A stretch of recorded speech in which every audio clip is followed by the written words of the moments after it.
Talking about age, what do you? I mean, you're still working. You're rushing around. Only yesterday you were at some sci-fi conference. You, not, why don't you stop? Could you stop working? Do you keep working because you're bored? But otherwise, no, I'm not. You see, because I don't really call this, might be described as a job. It's not a job to me. It's actually being me. I have the opportunity to be me all the time and get a few laughs and keep the fear of death at bay. And that's what happens when I go up to studios, because everybody knows me. I get there early, and they get there early, and we have a laugh and everything. And often, quite often, I do answer phone messages for them.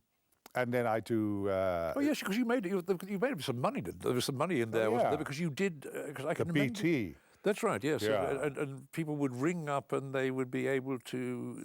Well, people could leave a message and it was translated into my voice. That was very, very impressive technically. That, and so naturally there were a lot of dirty phone calls going around, because I used to, a very common one was people would say to me, George and Edith, could you do our so I'd say, good evening, this is Tom Baker here. I'm taking the calls for George and Edith. So if you've got an interesting message to say, so let us know. Speak after the tone. And if it's not interesting, just fuck off.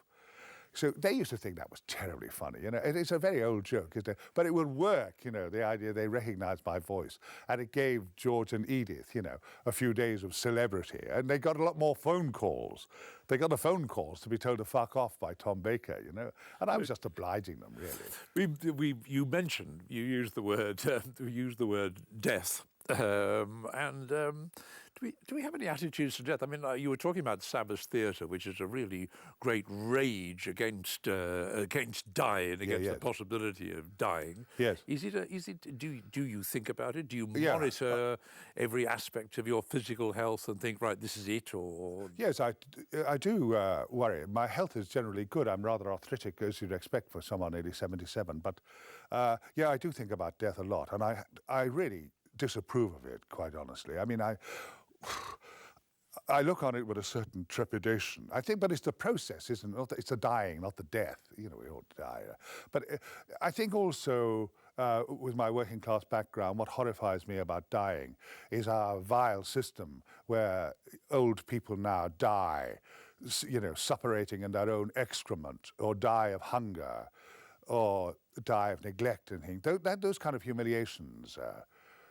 They used to say in Liverpool, sometimes they say, we're poor, but we're clean. Alan Owen put that line in one of the Beatles films, and George Harrison kept saying, this is my granddad. He's very old, but he's very clean. He's very clean. It was funny, you've got nothing else except to be clean, dignity. And I would rather be dead, I think solemnly, I would rather be dead than lie neglected in a hospital ward in my own excrement. It's a terrible condemnation of our system that can happen. I used to be in the medical corps, and I was only an orderly, highly trained orderly, for a brief of things about keeping people clean in bed, keeping beds without ruckle. No arses were getting bed sores. And we used to cruise the wards, looking, hands in beds. That's all you go, someone's lying there, you put your hand in the bed, see he was dry. People were washed scrupulously. And it's not easy scraping shit off people. But they're people, and you learn to love them, and you know what that means to people, And I wrote about it in my book. I wrote about looking after someone who hated me and then became dependent upon me. But that's another sad story.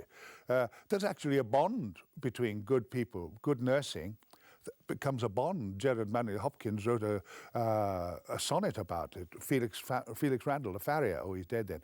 There's a bond between the nurse and the patient, of one making life possible, bearable, full of dignity and gentleness. And so even old bodies or broken bodies can be something beautiful to handle and make better.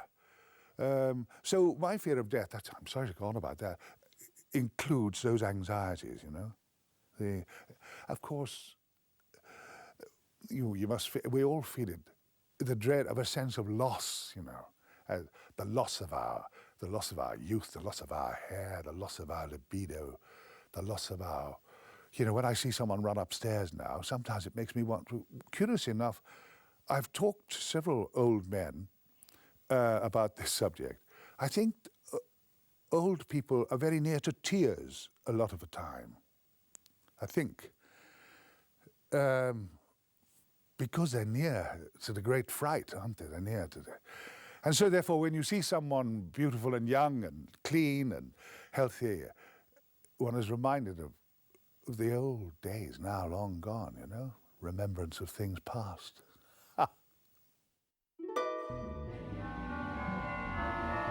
Will Self is in the chair when In Confidence returns next Tuesday night.